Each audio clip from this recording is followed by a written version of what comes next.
morning, this is Nick Gill from DANBRO Distributors. Today we are showing you some underpinning brackets. We've mocked them up on what would be a footing or the side of a house where we would be using these brackets. These brackets are used if a foundation is settling. It's a slab on grade home built on poor soils. If new loads are being added to the home, dead loads and new live loads, we can install these brackets to carry that newly anticipated and added loads. They're also used in support of excavation applications. We've done this a lot in New Jersey, pulling oil tanks from underneath homes. We would case this helical pile in either steel or PVC, fill it with cement, underpin it, attach it to the bottom of the house, and dig underneath the home, pull the tank and the contaminated soils as well. So here we have an 1 3/4 inch, an underpinning bracket for an 1 3/4 inch square shaft pile. This is the true force bracket. This can hold 40 kips on this bracket. And next to it we have a 2 7/8 counterforce bracket, which can hold anywhere from 50 to 60 kips depending on the model and the size of it. The three main and most important parts of an underpinning bracket is the T-pipe. That's what slides over the square shaft, and then that's what is going to connect our actual bracket here. So it's the T-pipe, the bracket, and then the all thread that connects the T-pipe to the bottom of the bracket and ties it all in place. And square shaft, the T-pipe goes over the material.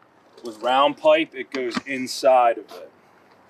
And it's the same three parts, just a different design to accommodate the type of material and the type of loads that it needs to carry. So on each bracket, every bracket has a T-pipe and obviously the bracket itself for the footing. You have T-pipe here, it goes over the square shaft and the bracket comes through it.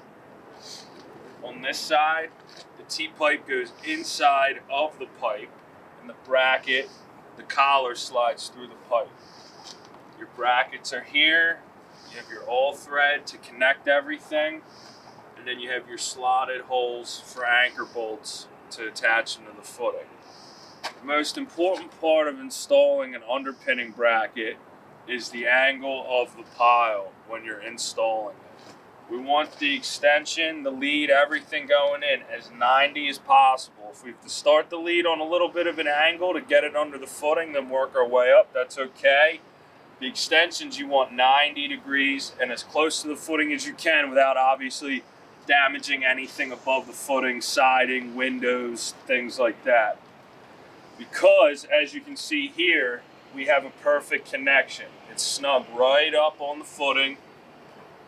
Both piles. They're snug right up to the footing. They've gained, or they've got a full bite under the footing, and they're going to do what they're intended to do at that point. Obviously, this is not, well, this could be what a footing looks like, or not here. Sometimes footings are poured, sometimes they aren't. Depending on what the engineer wants, you may have to cut the footing back flush with the rest of the house, the rest of the wall, be it cinder block, brick, poured wall. Then you would install these brackets. It's very important not, unless otherwise noted, to not underpin right onto a footing without cutting it back, because at that point you're only getting part of the foundation and not all of it, and the footing can actually pull away in that area from the wall.